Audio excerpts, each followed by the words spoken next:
Shalom mahasiswa-mahasiswi, apa kabar? Bapak harap kalian semua baik-baik saja.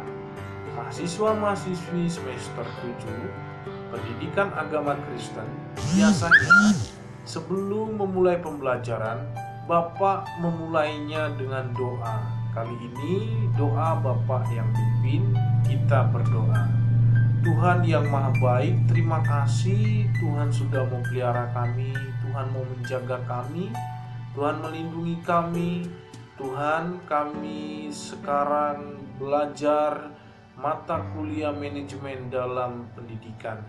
Tuhan, kiranya apa yang kami cari tentang ilmu yang berkaitan dengan manajemen Tuhan akan kami bisa kuasai dan akan kami terapkan di masa yang akan datang. Terima kasih Tuhan Yesus, atas pemeliharaan dan penjagaan-Mu kami berdoa. Amin.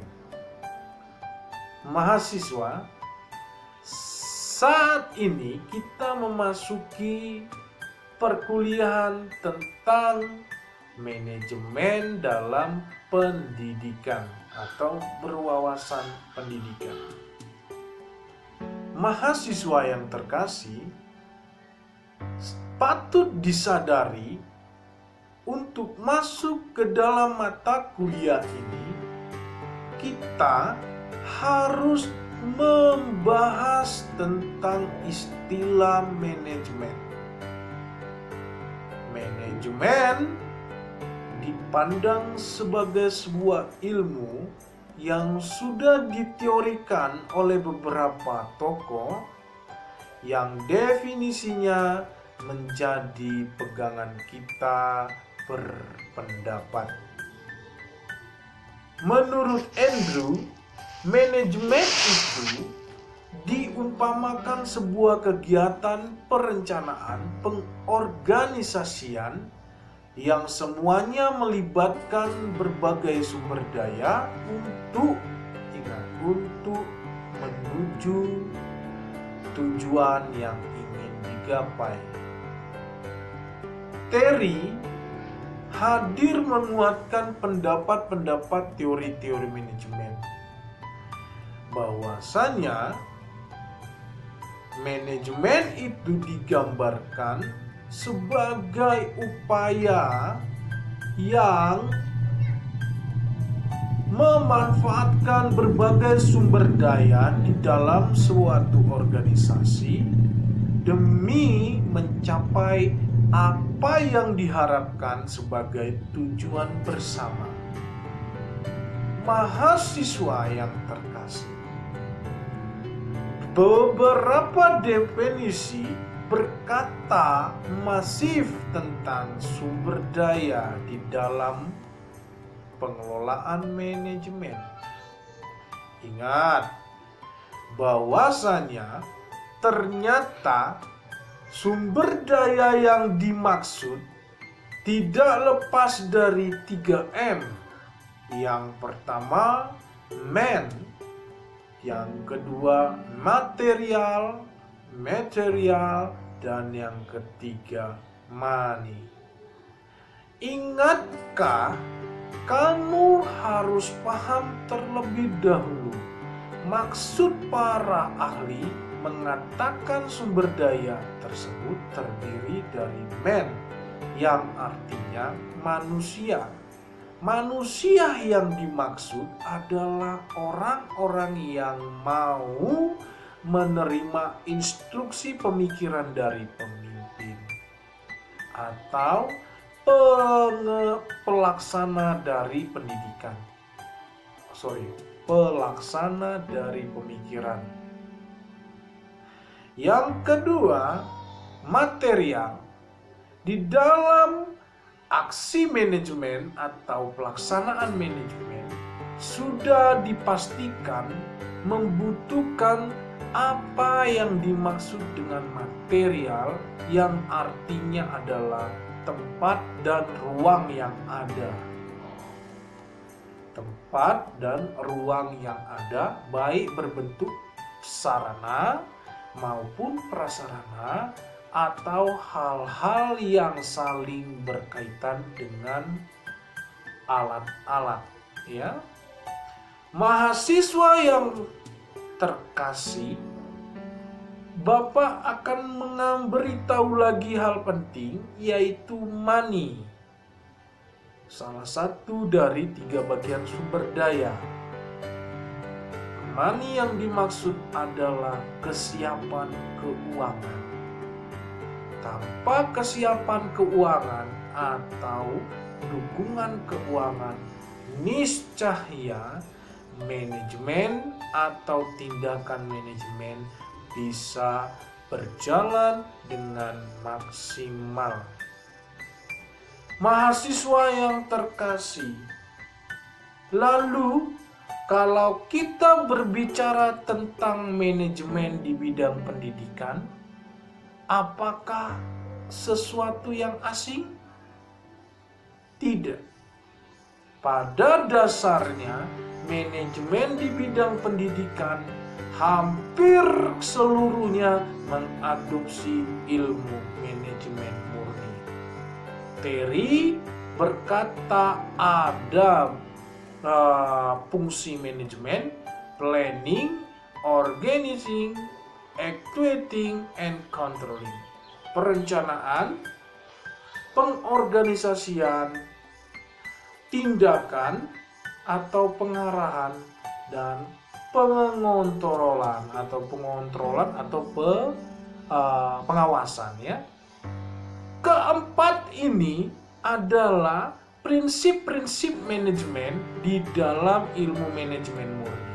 Lalu di dalam manajemen pada bidang pendidikan, keempatnya juga sering dipakai pemimpin dalam tindakan manajemen di bidang pendidikan.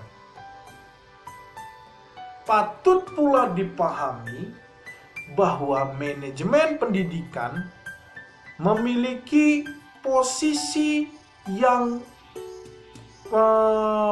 berkarakter tersendiri, sehingga mendefinisikan istilahnya sendiri.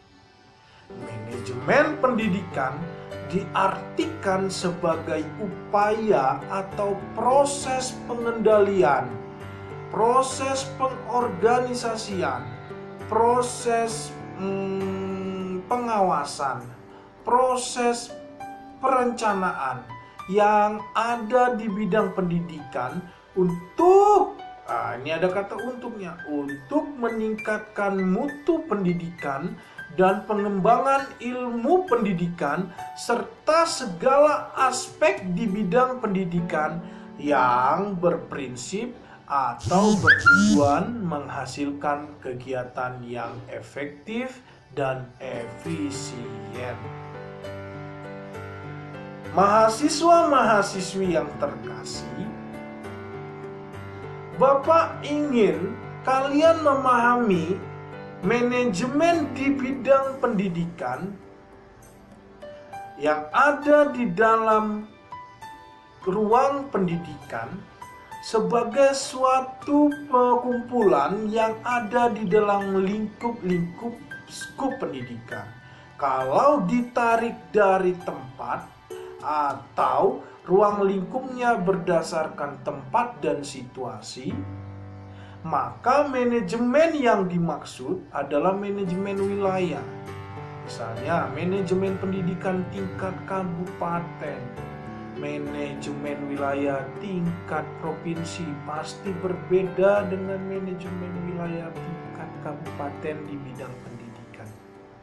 Kalau ingin lebih masuk ke dalam pendidikan langsung, yaitu di dalam sekolah, kalian harus paham manajemen itu adalah manajemen kelas yang mengenal langsung kepada proses pendidikan.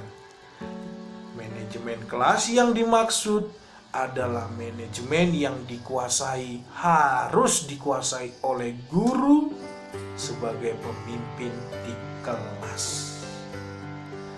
Atau manajemen sekolah yang berbasis kepada sekolah tertentu. Tindakan-tindakannya saling berbeda karena disebabkan perbedaan tempat dan karakter wilayahnya. Nah, lalu apalagi? Ada lagi pembagian manajemen menurut fungsinya. Tindakan-tindakan manajemen atau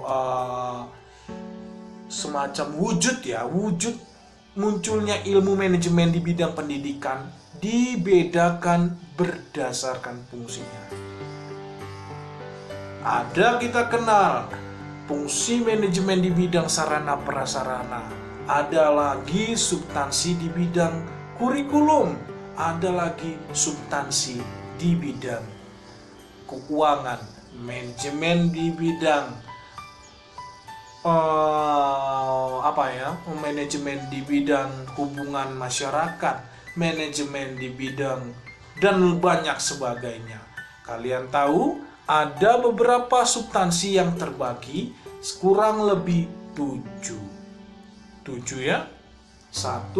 Manajemen sarana prasarana, keuangan, manajemen pengelolaan peserta didik, manajemen sumber daya manusia, tenaga kependidikan, dan beberapa manajemen lain. Nah, kalau dilihat dari urutannya tersebut, maka manajemen bisa diartikan sesuatu yang terkondisional sesuai kebutuhan pendidikan.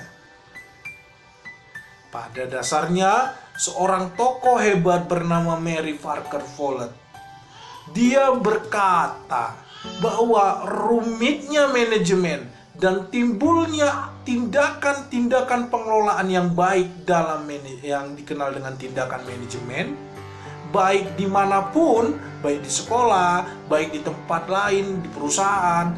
Ketika manajemen itu terlihat rumit, maka hanya ada satu kata yang bisa kita ungkapkan atau dia ungkapkan, yaitu manajemen bersifat seni.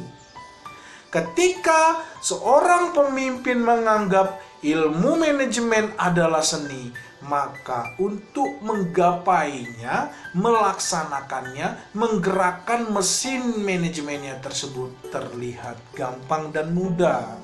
Sebab jika seni dikaitkan dengan kinerja, dikaitkan pula dengan hasil yang maksimal atas dasar sukacita dan kesanggupan. Jika kita ingin masuk ke dalam sekolah, maka kita tidak lepas dengan sosok yang ada di dalam sekolah. Karena sekolah adalah lambang atau ikon dari pendidikan.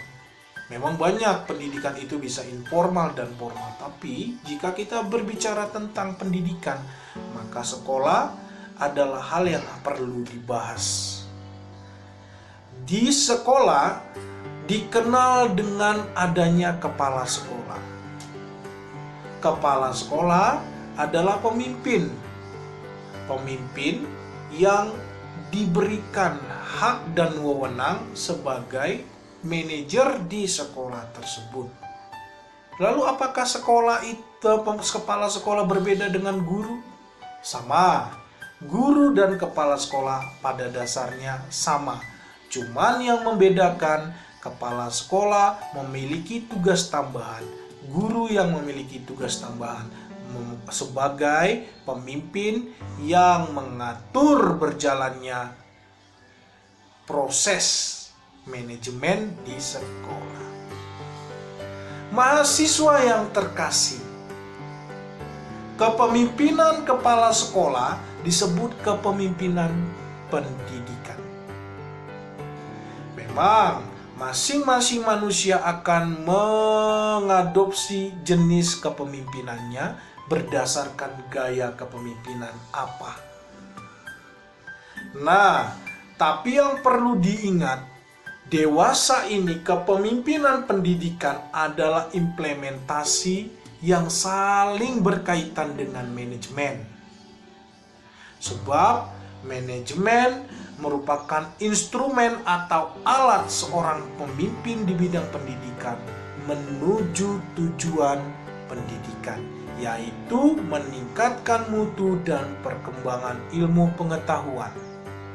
Lalu bagaimana dengan di kelas?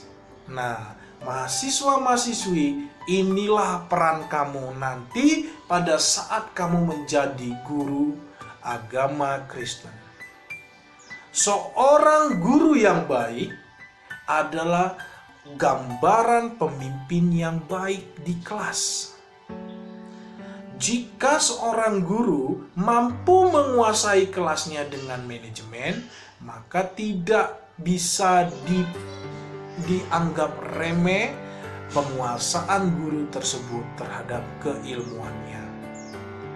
Mahasiswa-mahasiswi, dari semua keilmuan manajemen di bidang pendidikan, fokus kita hari ini dan kedepannya adalah manajemen kelas, karena mengenal langsung terhadap proses pembelajaran yang dirasakan oleh penerima manfaat dari pendidikan, yaitu siswa.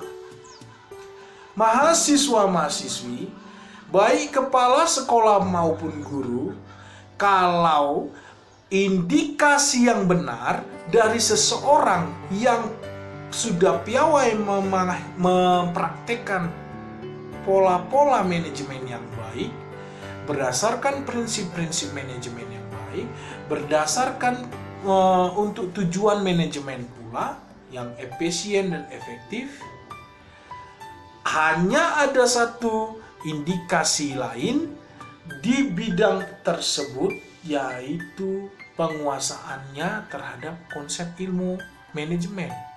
Biasanya konsep ilmu manajemen tidak lepas dari reward and punishment, menandakan apresiasi terhadap orang-orang yang sudah melaksanakan keinginan sang manajer, itu disebut reward, dan sedikit teguran bagi orang-orang yang tidak, atau oknum-oknum atau bagian-bagian komponen-komponen di dalam organisasi, berupa teguran-teguran atau pembinaan-pembinaan yang dalam wujud punishment.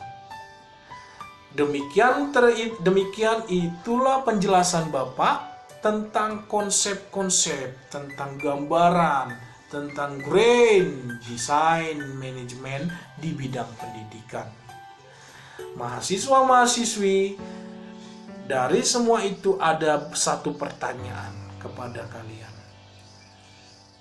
Jelaskan kepada Bapak, apa pandangan kamu atau pengetahuan kamu mengenai perbedaan dasar, Bapak ulang lagi, mengenai perbedaan yang mendasar antara manajemen murni dengan manajemen pendidikan. Dan sedikit lagi, satu pertanyaan lagi, bagaimana gambaran kamu, gambaran yang kamu dapat tentang manajemen di dalam pendidikan? Pak ulang, mungkin pertanyaannya terlalu sulit dipahami. Berikan ya gambaran atau penjelasan dari kamu mahasiswa mengenai manajemen di dalam pendidikan. Yang pertama tadi, kamu Bapak minta menjelaskan untuk perbedaan antara manajemen murni dengan manajemen pendidikan. Dan yang kedua, jelaskan secara singkat mengenai pemahaman kamu tentang manajemen pendidikan. Terima kasih. Shalom.